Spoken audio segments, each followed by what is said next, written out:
Je suis Grégory Pouy et vous écoutez Vlan, un podcast pour vous aider à être plus serein en comprenant, avec nuance, le monde chaotique dans lequel nous évoluons. Tu différencies beaucoup dans le livre le réel et la réalité. C'est pas forcément quelque chose qui est facilement compréhensible a priori. Et une fois que tu l'expliques, je trouve que c'est hyper clair. En fait, c'est très simple. Moi, c'est justement les définitions que j'ai voulu donner, sachant que Rosset, lui, ne différencie pas, par exemple, le réel de la réalité. Pour moi, je donnais deux définitions très simples. Le réel, c'est ce qui existe indépendamment de notre existence, c'est-à-dire le monde qui nous entoure tel qu'il est, tel qu'il se présente, en fait. Le soleil se lève, continuera de se lever, même si demain je n'existe pas. Peut-être pas, en réalité. Mais en tout cas, dans le monde dans lequel je vis, c'est ça. Et puis après, il y a le monde dans lequel je vis.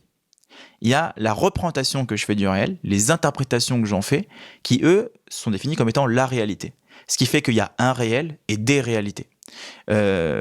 Donc, je vis dans un monde, mais moi, je ne perçois que l'interprétation que je fais de ce monde. Ce qui fait que revenir dans le réel en tant que tel est un acte qui est extrêmement compliqué et qui est complètement contre-intuitif. Et qu'on ignore, d'ailleurs, j'ai fait un épisode hyper intéressant avec un Américain qui s'appelle Ed Wong, qui parle des différentes réalités, en particulier il lui parle des animaux. Et nous, on a une perception de la réalité, en particulier avec nos yeux, mais le chien, par exemple, il a une perception de la réalité avec son nez. Et en fait, il n'a pas du tout la même perception de la réalité que nous. Ça n'a rien à voir. C'est pas une question qu'il voit moins bien. Bon, en l'occurrence, il voit moins bien, mais il peut aller dans le passé grâce à son flair. Il peut repérer des tonnes de choses. En fait, il vit pas le monde de la même manière que nous. Et je pense que c'est une très bonne image de ce que t'expliques là, en l'occurrence. Mais complètement, c'est exactement ça. Surtout qu'il y a un truc qui est important. Moi, j'ai bossé avec 2 laboratoires de recherche dans ce bouquin. Un à Lyon en sciences cognitives et à Paris... Non, à Lyon en neurosciences et à Paris en sciences cognitives, pardon. Et moi j'ai découvert, parce qu'évidemment je suis pas un scientifique, je travaille pas dans les laboratoires, mais j'ai découvert Moi non plus. Que la perception est un processus actif. C'est-à-dire que nous on le vit de manière passive, dans le sens où on pense observer quelque chose qui est. Ça veut pas dire que c'est faux, mais ça veut dire que si on l'observait sans tout le traitement de l'information dans notre cerveau, il serait complètement différent. Et comment est-ce qu'il serait ? Il serait inversé, c'est-à-dire que tout aurait la tête en bas, grosso modo, que tout serait flou et qu'il n'y aurait qu'une toute petite tache au centre qui serait très très nette. Ce qui fait que notre cerveau est capable de traiter l'information, ce qu'on appelle des modalités internes, ce qui nous permet par la suite de pouvoir constituer une image. Mais que la perception, c'est pas je regarde quelque chose qui est, même si en soi ça l'est, mais c'est surtout une construction psychique du réel.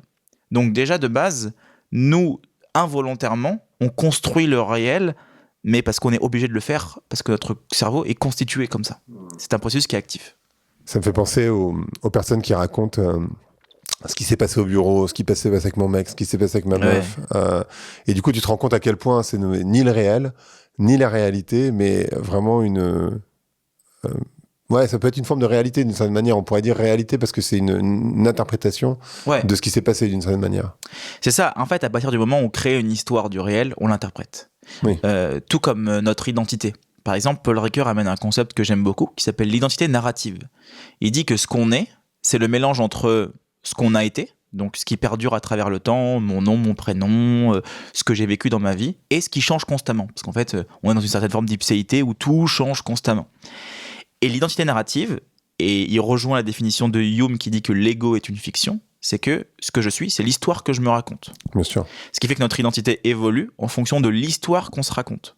Je ne suis pas la même personne qu'il y a, 10 ans, d'accord ? Pourtant, il y a une similitude dans l'histoire. Et peut-être que ce qui a changé, ce n'est pas vraiment moi, mais c'est plutôt l'histoire que je me suis racontée. Parce que je change, je peux pas ne pas être moi-même, quoi. Je change constamment, en réalité. Et donc, c'est la même chose avec le monde. C'est-à-dire que le monde ne change pas vraiment, mais c'est aussi les représentations du monde qu'on en fait. Et donc, du coup, les actions qui sont prises et tout ce qu'il y en a par la suite. Mais c'est vrai que on fait vivre la même situation à 100 personnes différentes, et 100 personnes différentes auront des interprétations complètement différentes. Et d'ailleurs, c'est comme ça qu'on le retrouve et qu'on le voit dans la poésie. C'est-à-dire que Rimbaud ne voit pas la même chose que Baudelaire. Pourtant, ils observent le même lieu. C'est parce que le poète, c'est le voyant, c'est celui qui décrit le réel, mais d'une description qui n'est pas évidente. C'est ça la poésie aussi, la littérature, c'est de décrire ce qu'on voit, mais de manière complètement différente. C'est-à-dire, par exemple, je lisais ce matin justement un passage de l'intranquillité de Pessoa où il expliquait que une déconstruction du langage, donc une déconstruction de la grammaire dans la naïveté des enfants. Et au lieu de dire « je pleure » ou « je vais pleurer » ou je suis triste », l'enfant va imaginer la chose différemment en faisant une erreur de grammaire, en disant j'ai des larmes, par exemple. J'ai des larmes. Ou je ne me rappelle plus exactement ce qu'il dit, mais c'est environ j'ai des larmes ou alors je vais vers des larmes, quelque chose comme ça.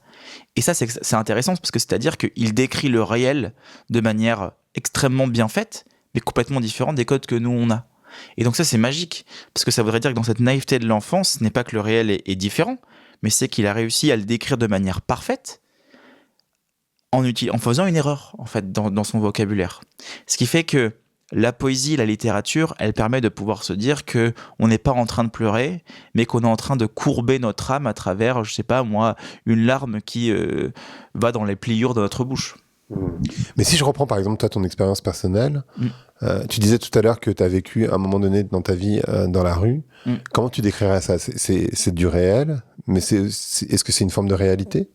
Ah bah moi, ce que je raconte aujourd'hui, il y a une certaine forme de réalité, et surtout il y a beaucoup de choses qui sont fausses. En fait, je vais te dire pourquoi mon passé est en partie faux. Des études aujourd'hui qui sont réalisées par Elisabeth Loftus, qui est une superbe scientifique que j'aime beaucoup, qui montre la malléabilité de la mémoire, qui montre qu'en fait nos souvenirs sont en constante reproduction et réinterprétation, ce qui fait que mon passé n'est jamais vraiment que ce qu'il est, où on n'est pas notre passé est soumis à une reconstruction, est soumis à une fiction, c'est-à-dire revenir dans le passé. On va se souvenir de certaines parties fixes, mais l'histoire qu'on va raconter de notre passé, bah, lui change. Ce qui fait que moi, quand je te parle de mon passé, bah, je sais qu'il se modifie de par le fait que ma mémoire est malléable. Et en fait, elle a réussi à le mesurer d'une manière assez intéressante, c'est qu'elle a pris 2 groupes. Elle a montré, dans les 2 groupes, elle n'a pas montré, mais elle a expliqué un accident de voiture. Dans un groupe, elle a utilisé des mots qui sont très très forts, comme brisé, comme violent, comme impact, et dans les autres, beaucoup plus légers, comme, je sais pas moi, pas éraflé ou autre, ou rayure, truc. Et en fait, le lendemain, elle leur a demandé est-ce que la vitre était cassée ? Et en fait, dans le groupe, là, sachant qu'elle n'a jamais exprimé en fait, de savoir si la vitre était cassée ou pas, et dans le groupe où elle a utilisé des mots qui étaient violents, la vitre était cassée. Ce qui fait qu'il n'y a jamais eu de vitre. On n'en a jamais parlé. C'est un faux souvenir. Là, Inception, quoi, on est dedans. C'est un faux souvenir qui a été créé. Mais pourquoi est-ce que ce souvenir-là est créé ? C'est ça qui est intéressant. Comment est-ce que se produit cette filouterie-là ? Eh bien, les chercheurs ont réussi à montrer que la mémoire sémantique, donc c'est notre mémoire, mais disons de conceptualiser le monde, c'est-à-dire notre mémoire à travers la parole, notre façon de voir le monde, c'est-à-dire dire qu'un chien est un chien, dire qu'une chaise est une chaise, voilà, notre manière de définir le monde, emprunte les mêmes circuits neuronaux que l'imagination. Ce qui veut dire que se remémorer, c'est s'imaginer c'est se remémorer.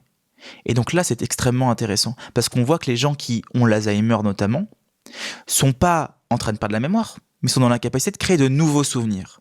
Ce qui fait que moins je suis capable de créer de nouveaux souvenirs, plus moi je suis capable de me projeter dans mon imaginaire. Ce qui fait que le monde se referme, il y a une certaine forme de claustrophobie, en fait, dans cette... Puis plus le temps passe, plus ça s'accentue, et puis là, les anciens souvenirs sont impactés. Mais de base, c'est ça, et ce qui fait qu'on se renferme sur soi-même. Et c'est ça qui est passionnant.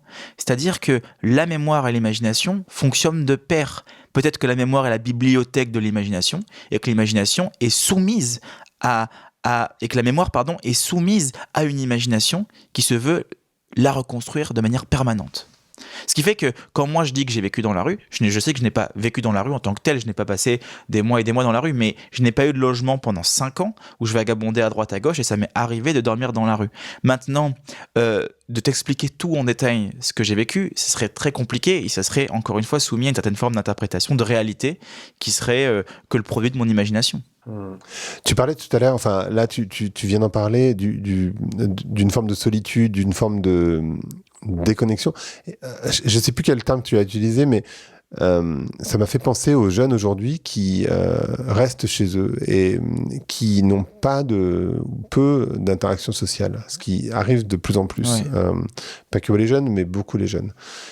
Comment tu décrirais ce phénomène? Est-ce que c'est parce que c'est pas vraiment une incapacité à créer des souvenirs, mais par contre, ils souffrent du mot. Tu vois ce que je veux dire? Ouais. Enfin, j'inverse en fait d'une certaine manière. Une incapacité de s'exprimer. Le problème, c'est ce que produisent les réseaux sociaux. C'est-à-dire qu'on peut être proche tout en étant éloigné. Je peux entretenir des relations très étroites avec quelqu'un qui habite à l'autre bout du monde. Ça, c'est un truc que je peux faire. Ce qui fait que la solitude dans l'être, en gros dans le fait de vivre dans un monde où je suis seul parce que je n'ai pas de monde qui m'entoure, mais j'en ai qui m'entoure sur mon téléphone. Ce qui fait que ça prive du monde, ça prive du réel, ça prive de l'expérience, et ça entretient une amitié, certes, mais qui se veut être distante. Ce n'est pas une critique. Ce qui fait que on vit dans ce monde-là aujourd'hui. On est voué à ça, on sait. Par exemple, les jeux vidéo peuvent être le moyen pour certaines personnes de pouvoir aller dans un autre monde et vivre d'autres vies. Comme pour moi, ce serait la littérature. Comme pour d'autres, ça serait les mangas, ou les BD, ou autres. Il y a plein de moyens, ou la musique, il y a plein de moyens différents de s'extraire du monde. Maintenant, quand on s'extrait trop du monde, on se renferme. Et ça, c'est une évidence. C'est-à-dire que moi, je n'ai jamais été aussi seul que depuis que je lis autant. C'est-à-dire, je préfère rester chez moi à lire un bouquin plutôt que de sortir voir mes potes. À partir de là, il y a une solitude qui n'est pas imposée, mais qui est choisie. Et dans ce sens, ce n'est pas la même solitude que celle de l'anti-divertissement pascalien. De se dire que l'être humain est voué, pour ne pas réfléchir à sa condition, à se divertir, à faire des choses. D'accord ? Se divertir, c'est pas uniquement regarder la télé, quoi. C'est faire des choses. Travailler ou autre. Ce qui fait que si on reste enfermé dans une chambre, sans rien faire, on le retrouve dans le joueur d'échecs de Zweig. À un moment donné, le personnage est enfermé dans une salle où il peut rien faire. Et puis en fait, il arrive à voler un carnet d'échecs. Et là, il commence à se créer des parties intérieurement où il joue contre lui-même. Ouais, voilà, il rentre dans une certaine forme de folie. Mais parce que on n'arrive pas à être là sans rien faire, qu'on est obligé de faire quelque chose, de se divertir. Et donc, pour lutter contre nous-mêmes et contre cette condition-là, on est obligé d'aller vers du divertissement. Maintenant, s'enfermer dans le divertissement, c'est s'oublier aussi. Et dans ce sens, être seul, c'est d'être en mauvaise compagnie, comme disait Valérie. Et donc, la solitude, des fois, c'est quelque chose qui est imposé. Et à ce moment-là, je dirais que c'est plutôt de l'isolement. Mais lorsqu'elle est choisie, elle est quand même vachement agréable. Mais est-ce que tu dirais que ça peut amener à se perdre d'une certaine manière ? Oh, mais quand est-ce qu'on se perd pas, quoi ? C'est surtout ça, c'est surtout ça le truc. Je me dirais que... Je trouve qu'on se perd quand on est trop dans l'autre et qu'on se retrouve aussi quand on y est. C'est-à-dire que lorsque je suis en interaction avec quelqu'un, je n'ai jamais été autant moi-même, dans le sens où je est un autre, tu vois. Mais par contre, lorsque je suis tout seul, je suis complètement en train de me perdre aussi. Si tu veux, on est constamment en train de se perdre. Ce qui compte, c'est de savoir où est-ce qu'on veut se perdre. Enfin, voilà, c'est surtout ça le truc. Est-ce que je me sens plus en adéquation avec, par exemple, les rapports sociaux ? Il y a des gens qui ont besoin d'être tout le temps avec des gens. Et ça leur procure un plaisir qui est immense. D'autres qui ont besoin d'être plus souvent tout seuls. Et dans les deux cas, il n'y en a pas un qui se perd moins que l'autre. Maintenant, s'oublier, je pense que c'est ça qui est peut-être un peu plus dangereux. C'est le fait de s'oublier complètement et de passer à côté de sa vie, en réalité. De passer complètement à côté de sa vie. On peut passer à côté de sa vie ? Techniquement, ça me semble impossible. C'est vraiment une excellente question parce que passer à côté de sa vie, c'est peut-être vivre dans une autre vie. Dans le sens où je passe à côté de ma vie à partir du moment où où j'interprète que tout ce que je vis n'est pas la vraie vie. Et une vie que je n'aurais pas dû vivre. C'est ça. Tu vois ? C'est l'inverse de l'exemple qu'on prenait tout à l'heure. Exactement. En fait, c'est se dire, tout ce que je vis, c'est pas vraiment réel, mais ce que je vis vraiment, ça se passe ailleurs. Donc là, j'entretiens des croyances. Et dans ce monde de croyances-là, je me réfugie dans la croyance. Et donc là, je passe à côté de la vie, je passe peut-être pas à côté de ma vie. Ce qui fait que c'est une question qui est extrêmement compliquée.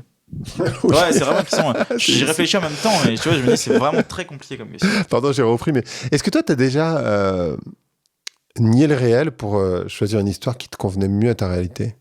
Ah bah oui, je le fais tout le temps. Je sais, hein, c'est un truc qu'on fait naturellement. On fait tous quoi. un peu. Ouais, on le fait tous un peu. Maintenant, c'est réussir à lutter un peu contre ça, dans le sens où il faut choisir l'illusion d'un bonheur ou la vérité d'une souffrance.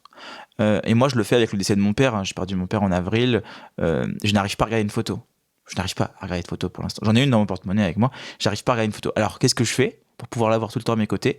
J'ai un marque-page dans mes livres que j'embarque partout. Et ce marque-page-là, c'est la photo de Victor Hugo avec ses petits-enfants. Et en fait, quand je vois Victor Hugo avec ses petits-enfants et le lien que mon père avait avec ma fille, eh bien, je m'imagine mon père.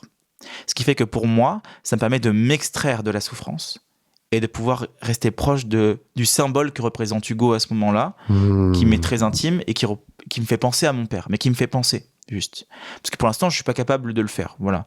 C'est mon moyen de pouvoir me battre contre le réel, dans le sens où je n'arrive pas pour l'instant à l'accepter. Donc, je le fais tout le temps. Je le fais, j'en ai complètement conscience, mais je sais que j'y reviendrai, mais pour l'instant, je ne suis pas encore armé pour pouvoir le faire.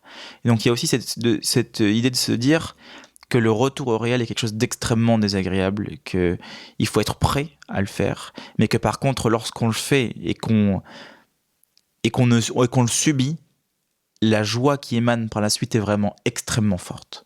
Parce qu'elle ne se base pas du juste oui, mais il n'est pas vraiment mort, ou il n'est pas vraiment décédé, parce qu'en fait, je le retrouve si, je fais ça, mais plutôt de se dire que ça y est, il s'est passé ce qui s'est passé, et que justement, c'est encore plus le moyen pour moi de pouvoir l'affirmer. Je donne des leçons que je suis incapable de faire, là, tu vois. Mais je fais une psychanalyse en même temps. Je réfléchis sur moi, quoi.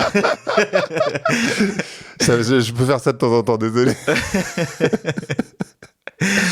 Est-ce que tu arrives à observer tes pensées dans le sens où, moi, ce que je dis souvent, tu sais, en particulier sur MeToo et sur Not in My Name ou Not All Men, tu vois.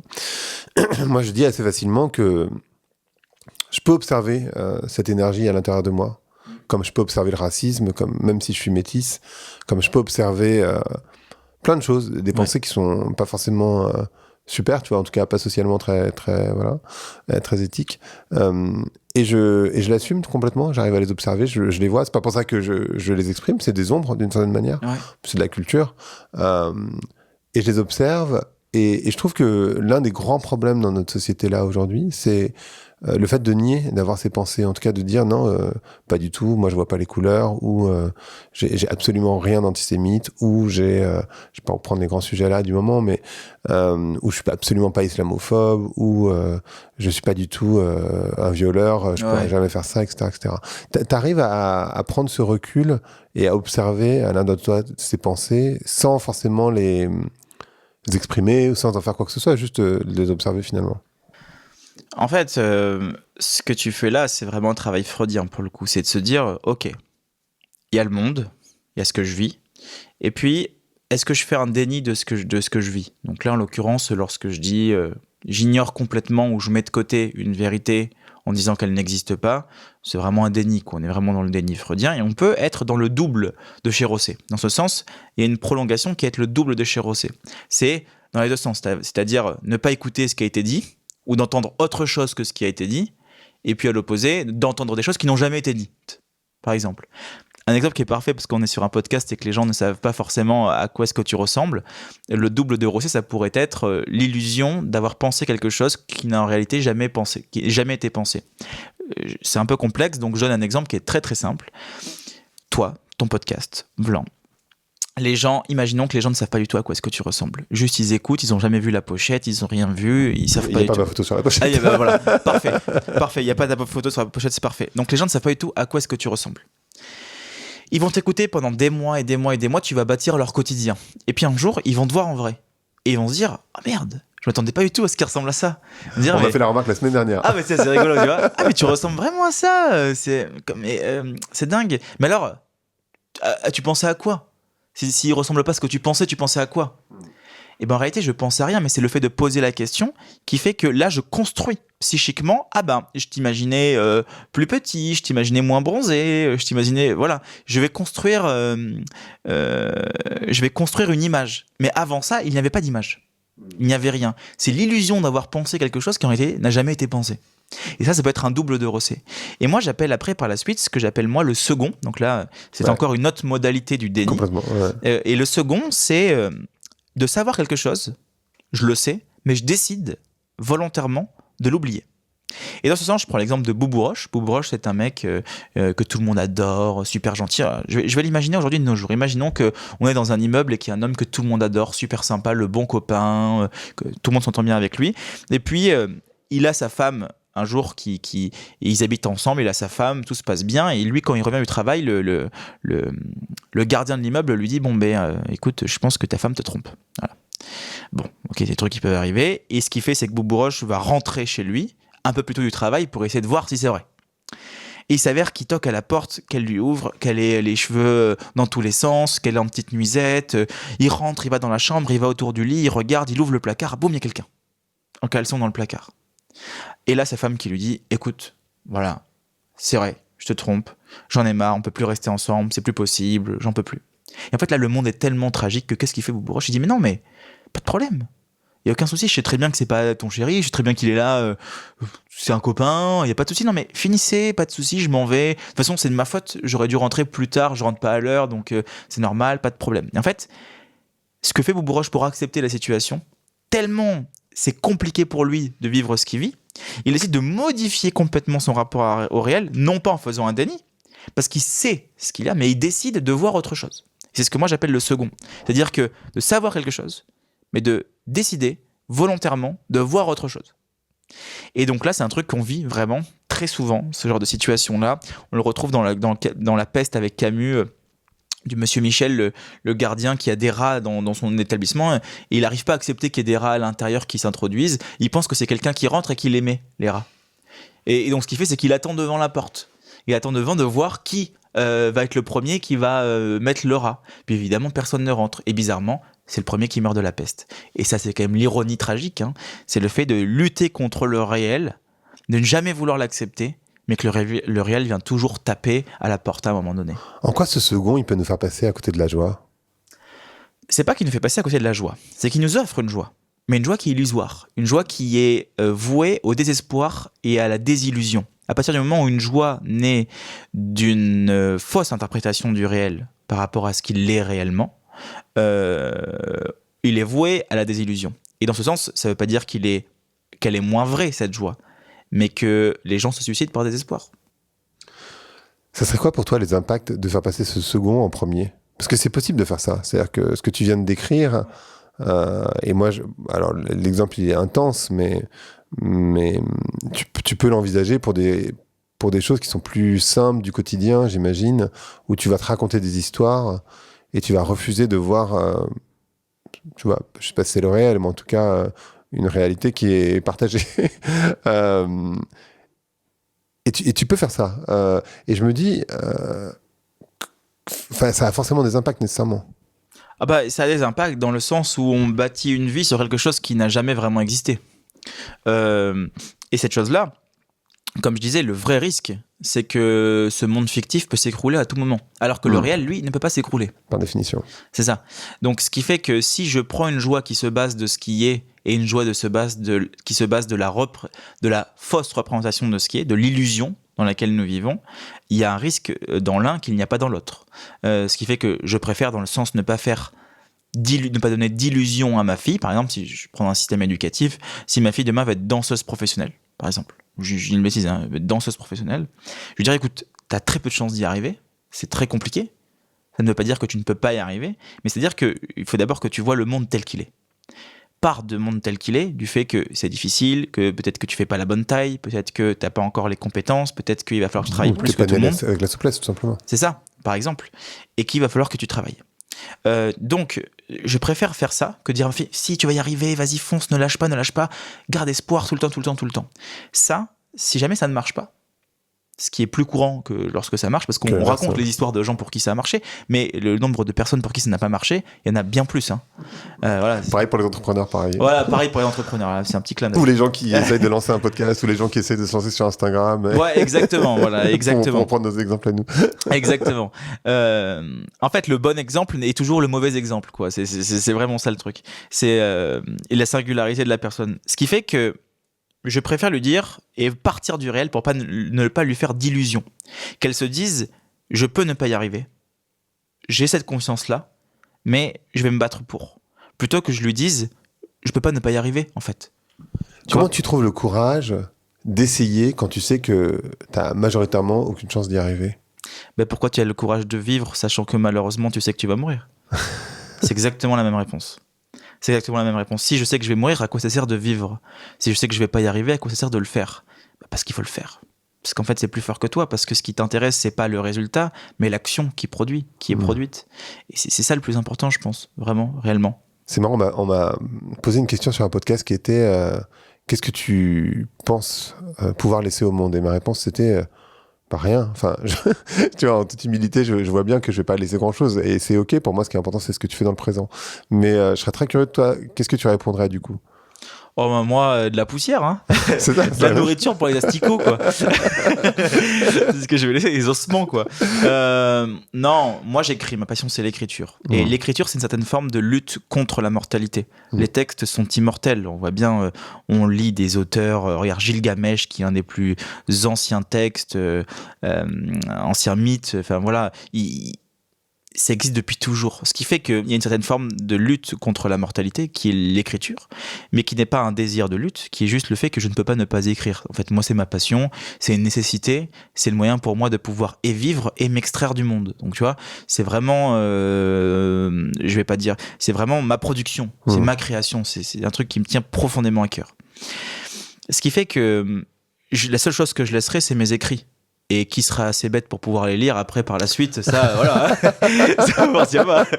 On peut pas dire assez bête, mais en tout cas. Non, je rigole quand je dis ça, c'est que je suis assez lucide sur le fait que j'ai pas une très très belle opinion de moi-même, mais que justement ça me permet de juste me contenter de ce que j'écris et de toujours me battre pour que ce soit le mieux possible, sans pour autant me dire que c'est quelque chose d'extraordinaire et que les gens qui lisent ont le courage de le lire, et si ça leur parle, tant mieux, et si ça leur parle pas, tant pis. C'est important d'être lucide. Ouais, je trouve. J'essaye. On parlait tout à l'heure au tout début de développement personnel. Je voudrais te parler des coïncidences. Ouais. On en voit souvent, partout, quand on a envie de les voir. En quoi les coïncidences, c'est ce que tu dis, ce ne sont pas des coïncidences nécessairement? Ça, j'en parle dans mon livre. Ouais. Et je sais que c'est un passage qui plaît beaucoup, ce passage-là, parce que t'es le premier qui me pose une question par rapport à ça, mais c'est vrai que c'est un truc où j'ai reçu beaucoup de questions, mais pas dans des podcasts. La coïncidence, en fait, elle est perçue. En fait, c'est l'idée que je montre dans mon livre-là, c'est que la coïncidence est avant tout une représentation d'un événement, peut-être, plus que la production du réel qui se plie dans un ordre parfait du monde à ce qui se produit d'un coup. Tu sais, le hasard, c'est peut-être deux déterminismes qui se rencontrent. Tu sais, c'est deux suites de déterminismes, donc deux choses qui sont prises dans un déterminisme qui se rencontrent et boum, ça fait un hasard. Les coïncidences, c'est ce qui se produit avec la mémoire, avec l'imagination et avec ma représentation. Et dans le livre, je me rappelle plus très bien de quel exemple je donne, parce que vu que j'en parle jamais, que ça fait bien longtemps que je l'ai écrit, mais grosso modo, j'explique qu'il y a une serveuse ou un serveur, une serveuse qui rencontre un homme, et qu'en fait, il y a comme une évidence dans cette rencontre, et qu'à la suite de cette rencontre-là, il y a une suite de coïncidences qui se produit. Ce gars-là a le t-shirt d'une musique de son père, que son père adorait. Il commandait le même café que sa mère ou son ex prenait. Et lui, dans son sens, il lui fait penser à sa mère, il lui fait penser à une amie. Et ensuite, il se rend compte que, tiens, c'est dingue, parce qu'elle a le même comportement. Elle produit la même chose. Elle a les mêmes chaussures ou autre. Ce qui fait qu'il y a d'abord une rencontre, et après la coïncidence. Et en fait, on s'en rend compte, c'est que la coïncidence est plutôt un regard rétrospectif et un regard de construction du réel, plutôt que l'expression directe. On se dit jamais tout de suite « Oh, mais c'est une coïncidence !» C'est parce que je te rencontre que c'est une coïncidence. Imaginons si on était à l'école ensemble. On était à l'école ensemble, on s'est pas vu pendant 40 ans. J'ai pas 40 ans. Non, c'est pas vu pendant 30 ans, mais c'est vraiment pour rentrer, quoi. On s'est pas vu et on se retrouve ici. Tu dis, mais mec, c'est incroyable, c'est une coïncidence. Ah non, c'est une rencontre. C'est pas vraiment une coïncidence parce que t'as un podcast qui marche bien, je suis sur les réseaux, j'ai écrit un livre, il y a quand même plus de probabilité que tu m'invites dans ton podcast que tu prennes quelqu'un dans la rue qui a jamais rien fait ou qui fait quelque chose qui ne correspond pas à ce que tu produis. Oui, c'est ça, parce qu'il a fait quelque chose par définition. Oui, voilà, c'est pour ça je dis pas qu'il n'a jamais rien fait, c'est pas bien, mais qui n'a pas produit quelque chose qui a été un élément intellectuel vu, entendu ou autre, ou qui est resté dans le silence. D'ailleurs, c'est vrai que tu as raison, ce que tu dis, c'est que il y a beaucoup, les plus grands artistes et les plus grands écrivains sont rarement ceux qui sont le plus couronnés. Ça, c'est vrai. Et on le voit avec le Goncourt notamment, et avec d'autres concours qui sont. Moi, je rencontre des auteurs, je dis c'est dingue, il a 500 lecteurs. Je dis mais c'est dingue, ce que tu écris, c'est dingue. T'as 500 lecteurs, quoi. Comment c'est possible? Donc, ça, c'est vrai. C'est vrai. Ce qui fait qu'il faut pas tout croire en ce que je dis. Tu vois, c'est comme ça. non, mais en même temps, c'est un élément important, tu vois, parce que moi, tu vois, si on prend des podcasts, les gens adorent évidemment écouter des célébrités, mais pour moi, c'est vrai que les gens que je reçois sur Vlan, c'est pas forcément des gens hyper connus ou qui ont enfin, généralement, ils sont pas connus, ils ont pas beaucoup de followers. Ouais. Mais parce que, en fait, je trouve que leur pensée est hyper intéressante. Mais bien sûr. Et c'est ça qui m'intéresse. C'est comment j'aide les gens à penser le monde. Et pour moi, en tout cas, être un peu plus serein dans ce monde en le comprenant. Et du coup, peu importe, finalement, la visibilité. Et parfois, d'ailleurs, il y a des gens qui sont venus ici qui n'avaient pas de visibilité quand ils sont arrivés et qui, aujourd'hui, tu vois, quelques années après, en ont énormément. Ça n'a rien à voir avec moi, mais bien sûr. Mais par contre, tu vois, il se trouve que voilà, effet de ricochet et production aussi, ils ont fini par avoir de la visibilité. Et c'est hyper important de souligner ça parce qu'on a toujours tendance à aller vers des gens dont on a entendu parler, qu'on connaît, etc.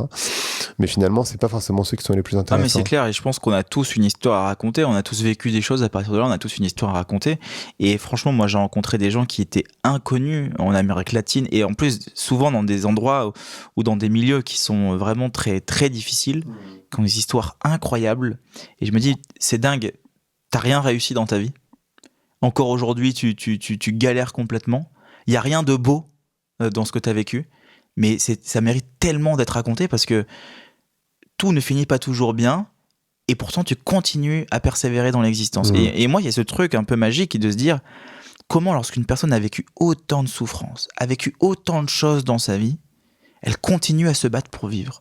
En fait, à garder, pas espoir, mais à garder l'envie de continuer à vivre. C'est ça que je me dis, c'est dingue. Moi, je sais pas si j'aurais tenu à ta place. Et pourtant c'est le cas. Et je pense que des histoires comme ça doivent aussi être racontées. Moi, c'est notamment le chemin que je prends dans mes écrits littéraires. Je sors mon premier roman l'année prochaine. Et c'est des anti-héros plus que des héros. Tout ne se finit pas toujours bien. Mais il y a tellement de choses à prendre en compte à l'intérieur. Il y a tellement d'événements et de regards sur le monde qui pouvaient être tellement passionnants à travers une histoire qui, elle, est assez tragique. Dans quelle mesure tu penses qu'on est libre ? Il y a une phrase de Sartre que j'adore qui dit que la liberté, c'est pas de faire ce que l'on veut, mais de vouloir ce que l'on peut. Et j'adore cette phrase, en fait.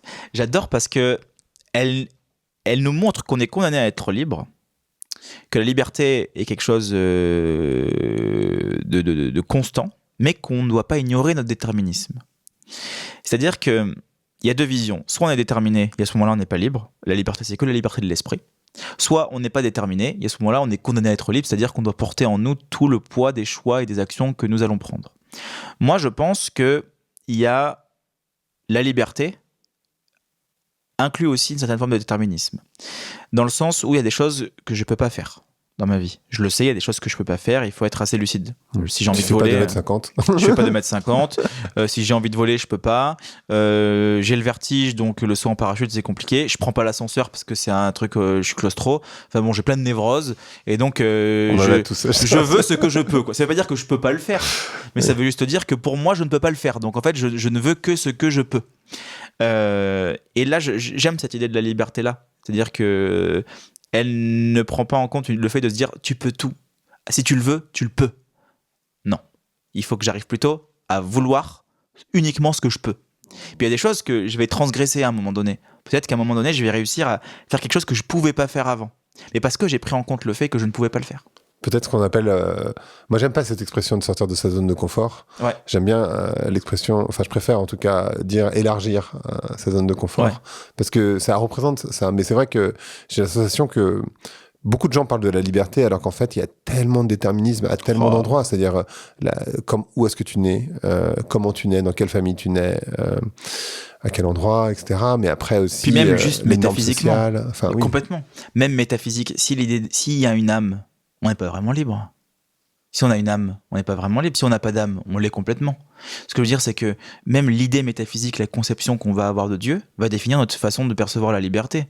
Si je suis créé pour quelque chose, genre si Dieu a créé une âme, il a forcément créé dans l'optique de. Il n'a pas créé pour rien, il crée pour quelque chose. Toute création, genre si je crée des ciseaux ou une tasse, c'est pour soit héberger de l'eau ou soit couper du papier. Eh bien, je suis fait pour quelque chose. Donc en fait, toute ma vie, il va falloir que j'arrive à exprimer ce pourquoi je suis fait. Et dans ce sens, je suis pas libre. Parce qu'en fait, je suis déjà prédéfini à quelque chose.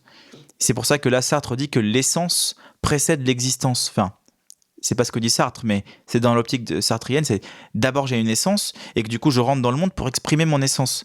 Alors qu'après, tu as les autres qui vont dire je n'ai pas d'essence. Donc je n'ai pas d'âme ou je ne suis pas créé pour quelque chose, mais que j'existe et que du coup, mon essence se crée à travers les actions que je prends. Elle n'est pas prédéfinie. Ce qui fait que ces deux conceptions du monde complètement opposées, qui sont difficilement réconciliables en réalité, font que soit je suis déterminé, mais ce qui est drôle, c'est que celui qui est déterminé, Spinoza il dit, si tu jettes une pierre et que tu mets une conscience à une pierre, elle pensera qu'elle vole toute seule. C'est ça. En fait, non. Tu vois, en fait, non, pas du tout. C'est parce qu'on est équipé d'une conscience qu'on a cette impression-là, mais peut-être qu'il y a une main qui a d'abord jeté la première pierre. Il faudrait expliquer ça à quelques personnes qui viennent des très bonnes familles et qui disent qu'ils sont des self-made men. Ouais, c'est clair. Oui, alors tu n'es pas un self-made man en fait, parce que... En fait, tu es équipé d'une conscience. C'est-à-dire qu'il y a quelqu'un qui t'a jeté en l'air justement, et tu ignores quand même cette partie-là qui est assez essentielle. Ouais, rien que le fait d'être né en France, par exemple, c'est, non, mais c'est clair. C'est une bonne grosse poussée en l'air. Ouais, et après, il y a tellement d'autres éléments, mais... Non, mais c'est clair. C'est vrai que quand tu as voyagé un petit peu et que tu vois les conditions où certaines personnes vivent, il y en a chez qui la meilleure version de soi-même, c'est pas leur problématique principale, quoi. S'ils peuvent avoir à boire et à manger, c'est déjà incroyable. Donc c'est pour ça que je trouve que c'est quand même, le développement personnel, c'est quelque chose de très élitiste, de très privilégié, parce que quand tu as voyagé un petit peu, que tu as vu comment ça se passe dans des milieux compliqués, développement personnel, ça leur sert pas vraiment à grand chose. Non, mais par contre, ce qui est intéressant, enfin, ce que moi je trouve intéressant, et j'ai reçu Frédéric Lopez, tu vois, le journaliste, ouais. Vous avez un rendez-vous inconnu, et qui me dit, qui reprend cette expression, enfin cette expérience, pardon, où il croise quelqu'un qui a tout perdu. Un homme, je sais plus exactement, c'est une question de changement climatique, il a perdu toutes ses récoltes, etc. Et il sourit. Et Frédéric, il est perturbé, il lui dit, mais enfin, où est-ce que tu trouves la force de sourire alors que tu as tout perdu? Et en fait, lui te dit, en fait, je sais que j'ai eu des amis, j'ai ma famille, ils vont être là pour moi, en fait. C'est OK. Et je trouve ça hyper intéressant de voir aussi que c'est pas parce que tu vis dans un confort absolu, celui qu'on a ici, avec du chauffage, enfin tout ce qu'on a décrit tout à l'heure, que tu es plus heureux, voire peut-être même l'inverse de temps en temps. Ah bah oui. Pour les Occidentaux que nous sommes, le bonheur, ou en tout cas la joie, est quelque chose de compliqué. Parce qu'on est des animaux qui désirons, on désire tout le temps, on a toujours envie de quelque chose qu'on n'a pas, tout ça, c'est un truc... Ben voilà, moi aussi je suis comme ça, tout le monde est comme ça, c'est un truc... on est né comme ça. Ça sert à rien de lutter contre. On est dans cette société. C'est une société qui nous invite à ça. Hein. On n'a pas la liberté. Puis même si on devient ermite, un ermite à vivre dans les, je sais pas, dans les plaines subsahariennes ou je ne sais où, ça nous empêchera pas de désirer aussi quelque chose qu'on n'a pas à un moment donné, on va s'ennuyer, quoi. Parce qu'on a grandi là-dedans. Ce qui fait que ceux qui n'ont jamais rien eu ne demandent pas de l'avoir.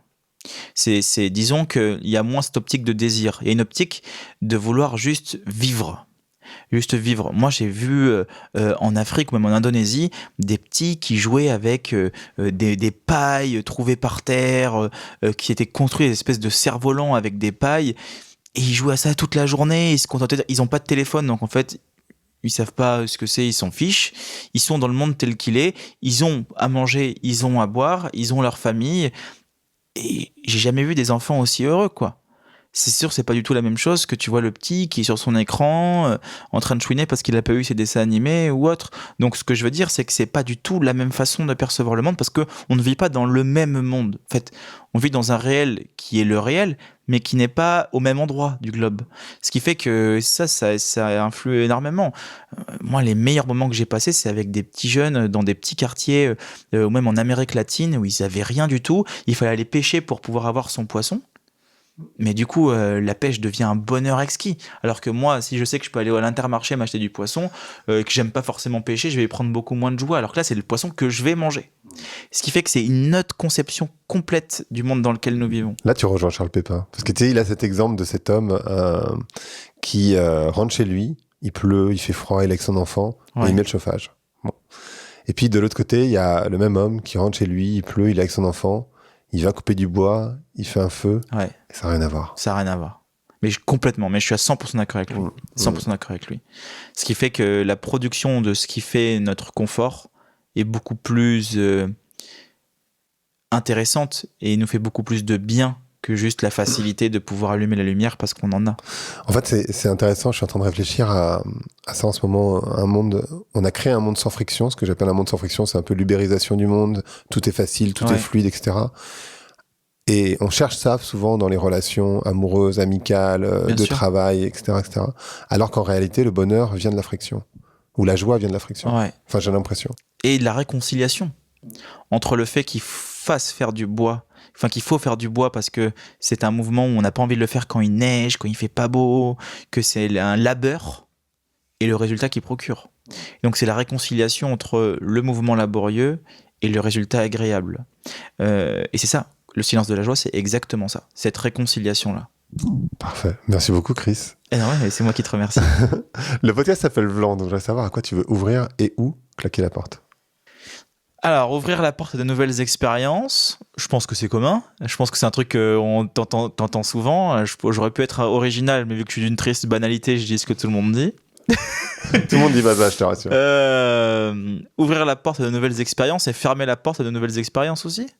Je pense que j'ouvrirai, je fermerai pour les mêmes choses, c'est-à-dire que j'ouvre vers ce qui m'attend, en fait, ce qui se produit, et je ferme aussi à ce qui se produit dans le sens où je sais que ça ne se reproduira jamais. Parfait.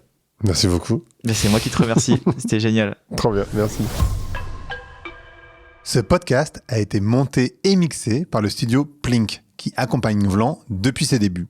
Donc si vous avez besoin de vous faire accompagner par de vrais professionnels sur toutes les étapes de votre podcast de marque, de l'idée en passant par l'enregistrement, qu'il soit audio ou vidéo, le montage, le mixage et la diffusion, n'hésitez pas à faire un tour sur leur site web. C'est plink.studio, plink.studio. Merci d'avoir écouté Vlan. Si vous avez aimé l'émission, n'hésitez pas à mettre des étoiles sur vos plateformes de podcast préférées. Vous pouvez aussi partager l'épisode sur vos réseaux sociaux, Instagram Stories, Facebook, LinkedIn, où vous voulez. Je suis Grégory Pouy. Vous pouvez me retrouver sur l'intégralité des plateformes sous le nom Greg from Paris. Si vous avez des idées pour des invités, si vous avez des commentaires, n'hésitez surtout pas à m'envoyer un message. Allez, merci et à bientôt.